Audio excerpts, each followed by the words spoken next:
Има такива дати, които помним по-лесно от други, толкова силно са ни впечатлили.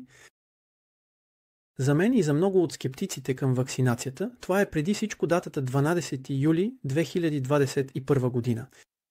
Във Франция бяхме смаяни, когато чухме президента на републиката да изброява всички забрани, които ще се прилагат за невакцинираните. Дори ни беше забранено да пазаруваме в хипермаркети. Само си представете. Здравните работници щяха да бъдат отстранени, т.е. лишени от заплатите си, лишени от средствата си за препитание, което в известен смисъл означаваше да бъдат унищожени. Бяхме още по-шокирани, когато брат Самюел Хърт от Централния колеж заяви, че свидетелите на Йехова нямат никаква причина. Абсолютно никаква причина да отказват вакцинация по религиозни причини и че 98% от членовете на Бетел в Съединените щати са вакцинирани.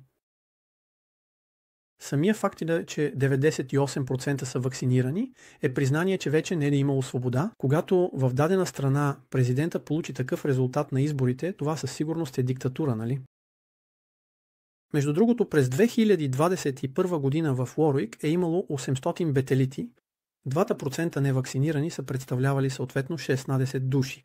Осмината членове на Централния колеж по онова време, тъй като всички са били женени, заедно с съпругите си също са били 16 души. Дали това е съвпадение? Просто задавам въпроса, защото е обществена тайна, че президентът на Франция никога не е бил вакциниран. Другата дата, която ще ми остане в паметта още дълго време, е 19 декември 2022 година. Денят, в който старейшините получиха писмо чрез съобщенията на jw.org, с което ги информираха, че невакцинираните старейшини и пионери ще бъдат лишени от обучение. Брат от Южна Америка, старейши на 20 години, написа тази книга «Греховете, извършени по време на пандемията от COVID-19». Открито писмо до Централния колеж, публикувано септември 2024 година. Наистина препоръчвам на всеки свидетел на Йехова, практикуващ или не, на всеки бивш свидетел на Йехова, на всички, които са свързани по някакъв начин с свидетелите на Йехова, да прочетат тази книга, да си я набавят на хартиен носител и да я пазят в своята библиотека. Това е книга, която ще остане в историята. Тя описва много точно събитията, които се случиха между 2021 и 2024 година сред свидетелите на Йехова и изтъква всички християнски принципи, които бяха нарушени. Аз преведох тази книга на френски и я публикувах в Amazon и Apple.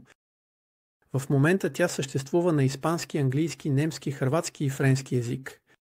Скоро ще излезе и версия на Lingala.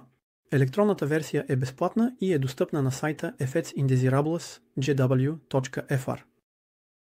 Този сайт дава възможност на всички, които имат нежелани реакции от масовата вакцинация, да споделят своите свидетелства. Хартиената версия струва само 11 евро, колкото е цената на отпечатването. Свидетели от цял свят се мобилизираха, за да го преведат. Можете да предложите помощта си чрез същия уебсайт. Благодаря междувременно на автора, както и на всички преводачи и коректори. Книгата вече беше изпратена до Централния колеж през септември 2024 година до 70 филиала по света и лично до брат Антони Морис. Ако искате да я изпратите на хартиен носител на някой друг, моля, следвайте указанията на уебсайта. Ще се възползвам от това, за да ви обясня греховете, които членовете на Централния колеж са извършили. Неговият автор, Лука 17.10, първо цитира Стражева кула от 15 септември 2015 година. Нито клоновият офис, нито старейшините на една конгрегация имат правомощията да казват на един свидетел какво решение да вземе относно медицинските грижи. Кой не е съгласен с това? Всички са съгласни. Освен това, това беше потвърдено през април 2021 година с писмо, което Централният колеж изпрати до събранията по света. И така, напомням ви, април 2021 година масовата вакцинационна кампания започна през декември 2020 година. В това писмо се казва следното: вакцинирането е лично решение. Следователно, любовта, християнската любов, е да уважаваш решението, което всеки взема въз основа на своята съвест, просветена от Библията, и да не принуждаваш никого да прави същото като нас. Невероятно. Като знаем какво следва. Така че до април 2021 година съвестта на всеки свидетел на Йехова беше уважавана. Свидетелите, които бяха възразяващи по съвест срещу вакцинацията като мен, нямаха от какво да се страхуват. И всъщност всички се уважаваха взаимно. Някои, макар и малко на брой, бяха първите, които се вакцинираха, дори ако това означаваше да минат преди другите. А възразяващите по съвест срещу вакцинацията изразяваха свободно мнението си, казвайки, че не биха рискували да се вакцинират. Събранията на свидетелите на Йехова живееха в мир в тази област. Сега ще направя една вметка, за да кажа, че невакцинираните, които често пренебрежително се наричат антиваксари, не пречат на никого да се вакцинира. Те просто искат свобода на избора на лечение, свободата да се лекуват по начина, по който сметнат за добре. Докато вакцинацията с РНК е забранена в няколко щата на Съединените щати, невакцинираните нямат нищо общо с това. Те са преди всичко привързани към свободата на вакциниране. От юли 2021 година членовете на Централния колеж се редуваха, за да влияят постепенно на всички свидетели на Йехова по света да си поставят инжекцията.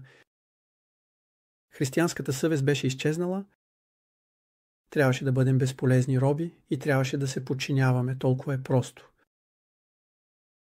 Трябва да се признае на членовете на Централния колеж изключително голямо умение да манипулират тълпите съвсем деликатно, както когато постепенно се затяга менгеме върху детайл, докато не се счупи. Изглежда дори, че това е било подготвено отдавна, тъй като в този момент всеки свидетел на Йехова си спомни думите, съдържащи се в Стражева кула от 2013 година, където се казва: в този момент Стражева кула говори за бъдещ момент, жизнено важните напътствия, които ще получите от организацията на Йехова, може да не ви се сторят разумни от човешка гледна точка, но всички ние трябва да сме готови да се подчиняваме на всяка инструкция, която получим, независимо дали тя изглежда стратегически или човешки рационална или не. Много добре си спомням, че тези думи бяха повтаряни 2 или 3 пъти в рамките на 5 години и си казах, когато ги чух, ако някога Централният съвет ти поиска нещо, което противоречи на съвестта ти и застрашава живота ти, ще трябва да не се подчиниш. Моментът беше настъпил и тогава си спомних най-значимото събитие в живота си. Отказа ми да отбия военната си служба, за да не убия ближния си. А сега не рискувах да взема решение, което да застраши моя живот или този на ближния ми, дори и този път оръжието да беше различно. Въпросът, който всички свидетели на Йехова си зададоха тогава, беше: какво наистина е накарало Централния колеж напълно да промени гледната си точка и да предприеме антихристиянски мерки? Ще се върна на това в следващия епизод. Но за сега, нека поговорим за извършените грехове. Централният колеж очевидно постави послушанието към правителството преди християнската съвест, нарушавайки собствените си думи и тези на Исус. И цитирам книгата "Греховете, извършени по време на пандемията от COVID-19. Ако властта изисква нещо, което противоречи на добре обучената християнска съвест, тя надхвърля границите, които са й дадени от Бога. Когато Цезар изисква това, което принадлежи на Бога, трябва да признаем, че Божията воля е над всичко. В случая с вакцинацията много правителства по света предприеха мерки, които противоречат на собствените им конституции. Централният колеж упражняваше такава манипулация, че видях как малко по малко моите братя, които бяха колебливи, дори много колебливи относно вакцинацията, се пречупиха. Имаше такъв натиск от групата, защото да се подчиняваш на Централния колеж за един обикновен свидетел на Йехова е равносилно на това да се подчиняваш на Бога. Няма никаква разлика. Някои дори наричат организацията на свидетелите на Йехова наша майка, така че ако майка ти каже да се вакцинираш, няма какво да се чудиш. Някои ще кажат: да, но Централният колеж винаги е казвал: вакцинирайте се, ако е възможно. И това е напълно вярно. През декември 2021 година, т.е. една година след началото на вакцинационната кампания, написах второто си писмо до Централния колеж, за да им кажа да спрат да ни принуждават да се вакцинираме. И ако казвах това, беше защото наистина го усещах и го усещах около себе си. А отговорът му очевидно показваше, че ни манипулира. Между другото, каня ви да прочетете моето свидетелство на сайта Effet Indesirable Shedidul Doefer. На страница 7 съм публикувал всички писма, цялата кореспонденция, която съм изпращал и получавал с Централния колеж и с Френския клон. Централния колеж дори сметна за примерни сестрите от България, които приеха работата на жени, уволнени поради това, че не са вакцинирани. Никаква емпатия към тези бедни жени, които от днес за утре останаха без средства за препитание. Това беше като свободен пропуск, даден на всеки, за да обвинява невакцинираните и да им приписва всички възможни недостатъци. Затова можем наистина да кажем, че всички членове на Централния колеж по онова време са участвали в това насилие над съвестта. Освен това, всички, които са се присъединили и са оказвали натиск върху другите да се вакцинират, са съучастници в това насилие над съвестта. Това е много сериозно. Друг грях, който се извършва, е изнудването за съгласие. Изнудването за съгласие може да се разбира като ситуация, в която човек е принуден да даде съгласието си за нещо, на което иначе не би се съгласил свободно. Мога да дам първи пример. Един брат в същата ситуация като мен, никога не вакциниран от раждането си, противник на всички ваксини, който не е вакцинирал и собствените си деца, знаейки, че ваксината срещу COVID може да причини смърт, никога не е боледувал от COVID и е наясно, че това е психологическа операция, се пречупи след 6-месечната намеса на Централния колеж. Той се вакцинира заедно с семейството си, само за да се подчини на представителя на Бога на земята, на същите тези, които дръзват да кажат: ние не сме нито вдъхновени, нито безпогрешни. Можете ли да си представите каква кражба на доверие е това? Втори свидетел на Йехова, когото познавам, не искаше да се вакцинира и чакаше отново и отново. Цялото му семейство беше свидетели на Йехова и оказваше натиск върху него. В крайна сметка той се пречупи през април 2022 година. 2 часа след първата доза очите му бяха налети с кръв. В дните след това имаше болки навсякъде.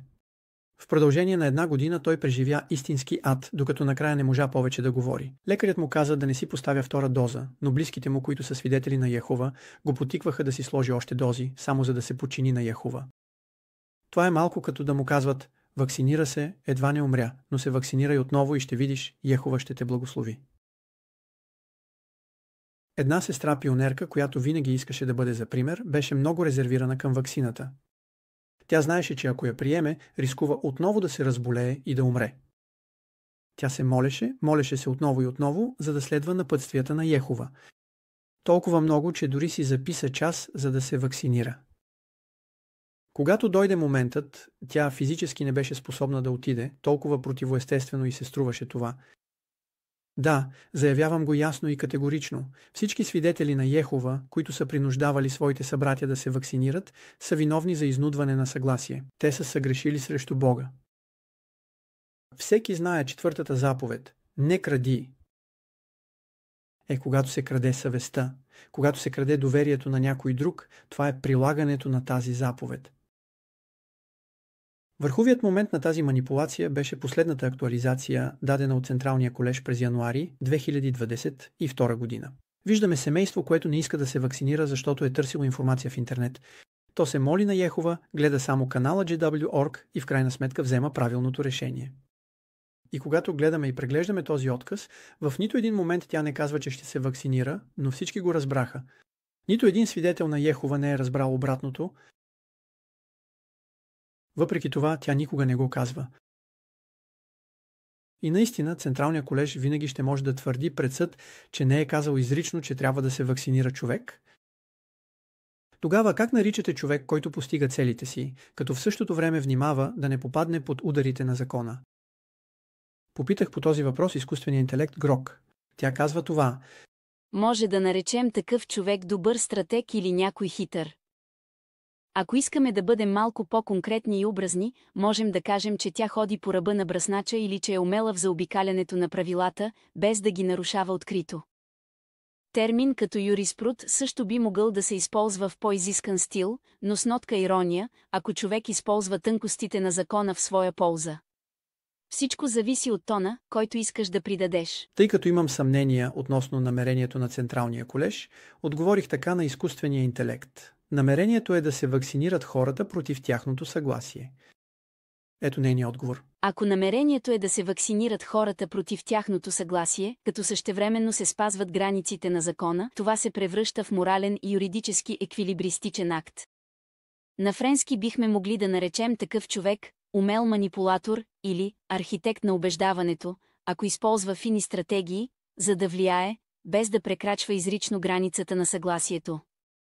Израз като «играе с сивите зони» също би бил подходящ, като подсказва, че той използва правни или етични неясноти, за да постигне целите си. В този конкретен случай можем да си представим някой, който например създава много силни стимули или провежда кампании за психологически натиск, като същевременно избягва пряка принуда, която би била незаконна. Това остава хлъзгава почва и езикът, с който го описваме, отразява това напрежение. Такава нагласа ви напомня повече на противника или на един бог, изпълнен с любов. Вие решавате.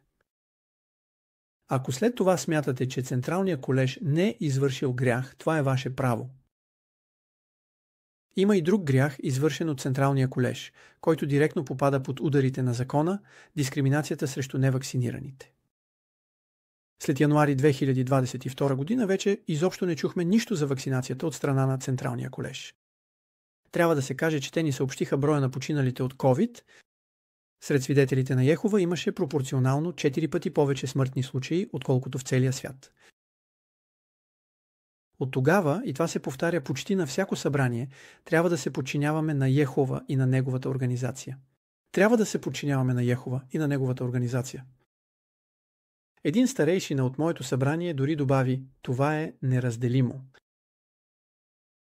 Освен това, свидетелите на Йехова бяха по-усърдни в налагането на мерки от други групи. Маските бяха задължителни до октомври 2022, докато другаде ги премахнаха 6 месеца по-рано. И тогава дойде 19 декември 2022 година. Всички старейшини по света получиха това писмо в своята поща на JJW.org. Само тези, които са напълно вакцинирани срещу COVID-19, ще могат да присъстват лично на теократично училище. Със специално указание към координаторите. Моля, уверете се, че всички старейшини от вашето събрание, които възнамеряват да присъстват на курса на училището за служение на царството, са напълно вакцинирани. И тази мярка остана в сила малко повече от година, до март 2024, въпреки че вече нямаше никакви вакцинационни ограничения в френското общество, както и в света. Централният съвет извърши немислим грях, той стана пристрастен. Всички свидетели на Йехова познаваха тези думи, съдържащи се в книгата Деяния на апостолите, глава 10, стих 34 и 35. Тогава Петър взе думата и каза: сега наистина разбирам, че Бог не е пристрастен. След смъртта на Исус, неговите ученици разбраха, че вече не трябва да проявяват пристрастност, както правеха юдеите. Свидетелите на Йехова, между другото, се гордеят с това, че не правят дискриминация. Няма расизъм, всички се обичат и се уважават.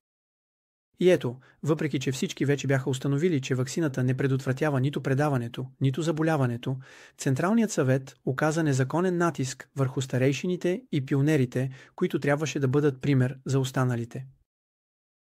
И като оказваше този натиск, той индиректно оказваше натиск върху всички свидетели на Йехова по света, сякаш не са се вакцинирали достатъчно.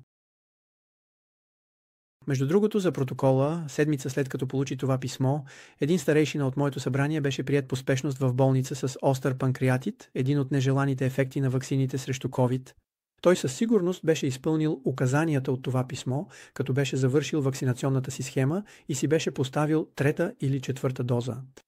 Трябва да знаете, че старейшините като цяло бяха добре наясно с нежеланите ефекти на ваксината и правеха само най-необходимото, за да се подчинят. Някои се ограничаваха само с 1 доза, казвайки, че след като вече са преболедували COVID, това е достатъчно.